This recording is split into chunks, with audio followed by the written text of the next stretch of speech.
Assalamualaikum warahmatullahi wabarakatuh. Anak-anak, pada pertemuan kali ini kita akan membahas tentang tata bahasa atau dalam bahasa Arabnya disebut dengan al-qawaid. Pada pertemuan kali ini tata bahasa yang akan kita bahas berkenaan dengan an-na'tu, yaitu kata sifat. Perhatikan di buku kalian halaman 6. Na'at atau kata sifat adalah kata yang menunjukkan sifat kata benda yang sebelumnya. Ya, atau contohnya kata sifat seperti apa? Wasi'un, dilihat di papan tulis misalkan. Ini adalah semua adalah kata sifat yang artinya luas. Nadhifun, bersih. Tawilun, panjang. Murattabun, rapi. Mahirun, pandai. Jadi semua 1 sampai 5 ini merupakan kata sifat di dalam bahasa Arab ataukah an-na'tu dalam bahasa Arab. Dalam bab ini kita akan mempelajari kata sifat yang kedudukannya sebagai khobar. Jadi kata sifatnya itu sebagai khobar, yaitu dan pada umumnya dia berbentuk nakirah. Ini semuanya berbentuk nakiro ataukah bersifat umum ya. Tidak dikenal ya, dalam bahasa Arabnya itu nakiro itu.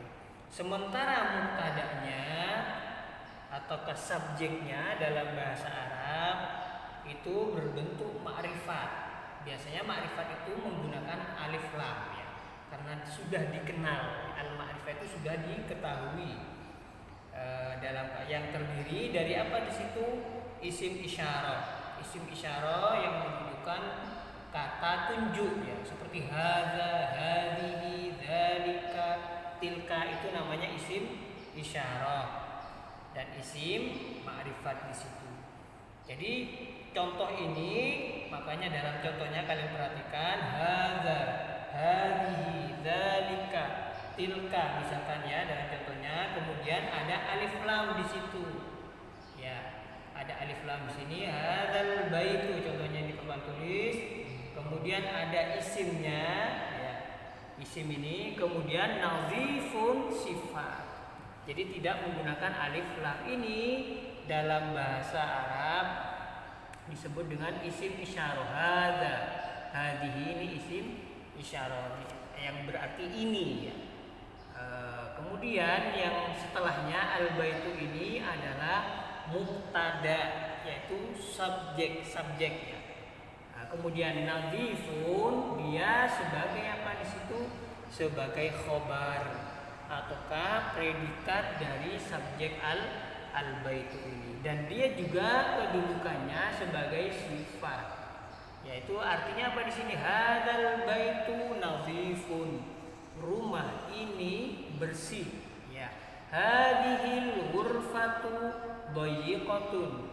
Ruangan ini ya, ruangan ini adalah dhayiqatun, sempit. Jadi sempit ini kedudukannya sebagai khobar dari mubtada, ini mubtadanya ya. Mubtada dan ini adalah khobar.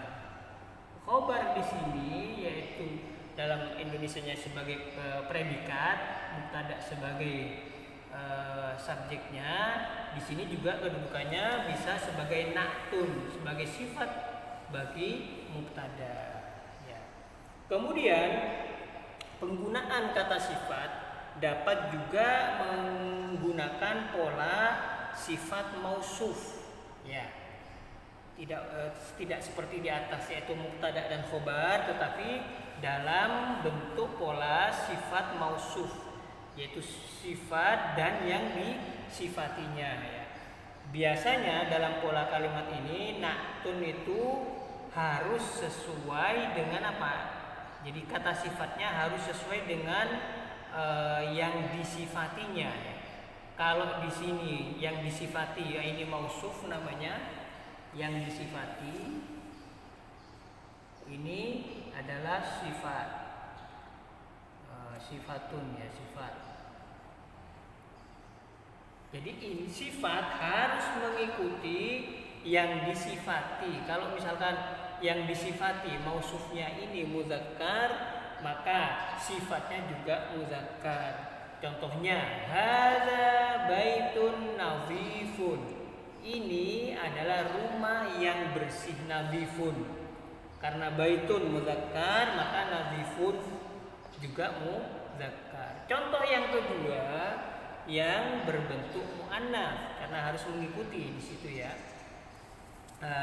Dan di dalam makrifat nakirahnya juga mengikuti ya. Contohnya hadhihi ghurfatun dayyiqatun. Ini adalah ruangan yang sempit. Ghurfatun adalah mausuf atau yang disifati ya, yang disifati, sedangkan dayyiqatun adalah sebagai sifat di sini. Dan ini harus mengikuti apa? Mengikuti kata yang disifatinya. Ya, tun berbentuk muannas, ininya juga sifatnya juga muannas, dayyiqatun. Maka salah kalau kita mencontohkan ghurfatun dayyikun.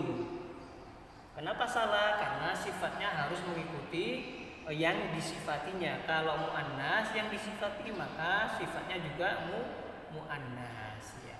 Seperti contoh ini, hadza baitun nadhifun. Baitun karena muzakkar ya, bukan muannas, bukan perempuan, maka sifatnya juga muzakkar. Jadi menyesuaikan dengan mausuf atau yang kata yang disifatinya.